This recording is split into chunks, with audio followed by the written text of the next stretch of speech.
Oh my god, I cannot win with this car. So you notice that, or you've seen I've gotten the windshield replaced. Wonderful.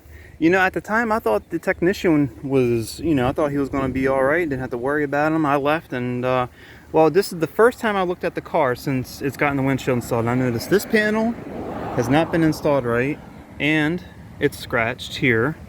Can you see that? Great. All of the rubber on the inside is not installed correctly. The panels, see, it's sitting over the panel. I have to, and actually this is after me fixing this. Man, this is really annoying. Look at this. Look at all these scratches right here. Look at this. I don't even think how well you can see that. Those were not there before. Neither were these scratches. Right here, look at this. Look at the scratches right there. You know why? Because I've spent hours buffing this paint to get scratches out.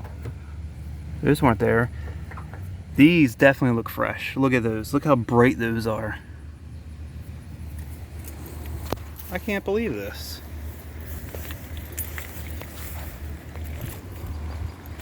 I haven't even checked the other side. I'm afraid to look.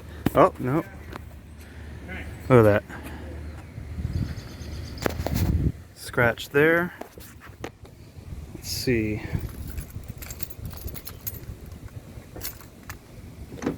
Come on. There we go. Look at this. Oh man, look at that. That's not even in right. I can't win, guys. I just can't win.